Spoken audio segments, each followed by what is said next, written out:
Good morning, good afternoon, or good evening, my beautiful hot messes. My name is Mistress Lavender, and today I will be reading The Subtle Art of Not Giving an F, Chapter 5, You Were Always Choosing. I'm at page 109. If you don't know where I'm at, you might as well click the start of this series. But if you do, are you ready?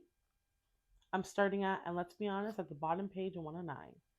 And let's be honest, if you were to add up all the people who have a psychiatric disorder, struggle with depression or suicidal thoughts, have been subjected to neglect or abuse, have dealt with tragedy or the death of a loved one, and have survived serious health issues, accidents, or trauma, if you were to round up all of those people and put them in a room, well, you probably have to round up everybody because nobody makes it through life without collecting a few scars on the way out. Sure, some people get saddled with worse problems than others, and some people are legitimately victimized in horrible ways. But as much as this upsets us and disturbs us, it ultimately changes nothing about the responsibility equation of our individual situation. Victimhood chic. The responsibility or fault fallacy allows people to pass off the responsibility for solving their problems to others. This ability alleviates responsibility through blame, gives people a temporary high or feeling of moral righteousness. Unfortunately, one side effect of the internet and social media is that it becomes easier than ever to push responsibility for even the tiniest of infractions onto some other group or person. In fact, this kind of public shame slash blame game has become popular. In certain crowds, it's even seen as cool. The public sharing of injustices garners far more attention and emotional outpouring than most other events on social media, rewarding people who are able to perpetually feel victimized with ever growing amounts of attention and sympathy. Victimhood chic is in style on both the right and the left today, among both the rich and the poor. In fact, this may be the first time in human history that every single demographic group has felt unfairly victimized simultaneously, and they're all riding the highs of the moral ig- indignation that comes. Did I say that right? Ignition? I'll probably look it up later. That comes along with it.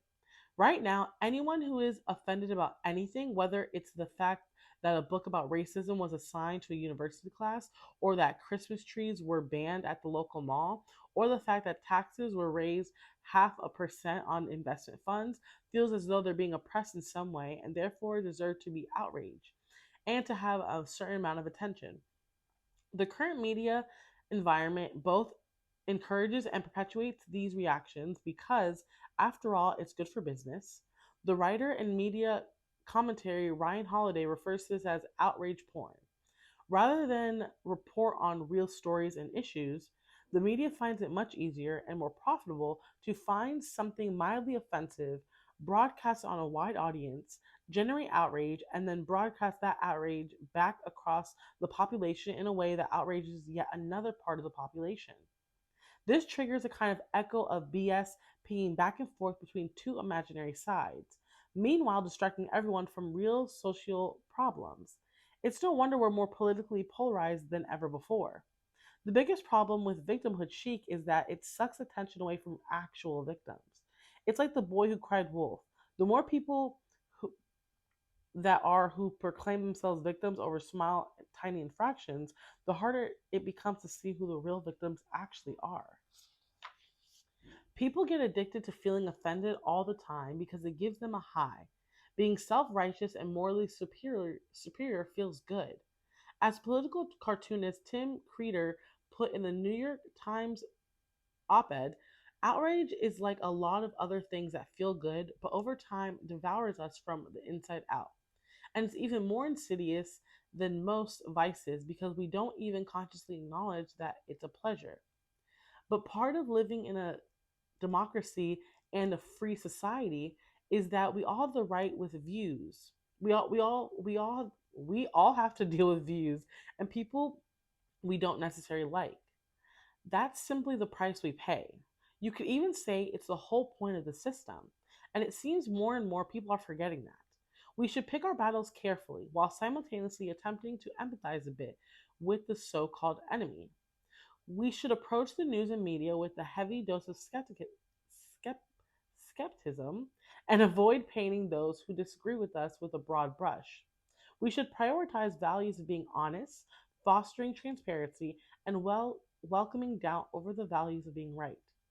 Feeling good and getting revenge. These democratic values are hard to maintain amidst the constant noise of the networked world, but we must accept the responsibility and nurture them regardless. The future stability of our political system may depend on it. There is no how. A lot of people might hear all of this and then something like, okay, but how? I get that my values suck and that I avoid responsibility for all my problems and that I'm an entitled little S who thinks the world should revolve around me and every inconvenience I experience. But how do I change? And to say this, I say my best Yoda impression: do or do not. There is no how. That was a terrible Yoda impression on my end. You are always choosing in every moment of every day what to give an F about. So change is as simple as choosing to give an F about something else. It is really that simple. It's just not easy. It's not easy because you're going to feel like a loser, a fraud, a dumb A at first. You're going to be nervous. You're going to freak out. You may piss off your wife or your friends or your father in the process. These are all side effects of changing your values, of changing the F's you're giving, but they are inevitable. It's simple but really, really hard. Let's look at some of the side effects you're going to feel. You're going to feel uncertain. I guarantee, should I really give this up? Is this the right thing to do? Giving up a value you depend on for years is going to feel disorientated, as if as if you don't really know right from wrong anymore. This is hard, but it's normal. Next, you're going to feel like a failure. You spent half your life measuring yourself by that old value, so when you change your priorities, change your metrics, and stop behaving in the same way, you'll fail to meet the that old trusted metric, and thus immediately feel like some sort of fraud or nobody. This is normal and also uncomfortable. And certainly you will weather rejections. Many of the relationships in your life were built around the values you've been keeping. So the moment you change those values, the moment you decide that studying is more important than partying, that married and having a family is more important than having rampant sex, that working a job you believe is more important than money, your turnaround will reverberate over through your relationships, and many of them will blow in your face. This too is normal, and this too will be uncomfortable. These are necessary through painful side effects of choosing to place your F's elsewhere in a place more important and more worthy of your energies. As you recess your values, you will be met with internal and external resistance along the way. More than anything, you will feel uncertain. You will wonder if you're doing something wrong, but we'll see this is a good thing. Okay, I'm stopping there because that's the end of chapter 5. So the next page I will do is You're Wrong About Everything, but So Am I. So I'll be starting on page 15, chapter 6, next video. And yes, if you're here, I do make a lot of little mistakes, but honestly, I'm learning. I'm trying to do better at reading aloud, and I love it. I'm having fun. I'm loving educating my mind and putting new thoughts and understanding. And let me know in the comments, how do you feel about this book so far? Did you get it? Are you reading on your own? I'm so curious and interested.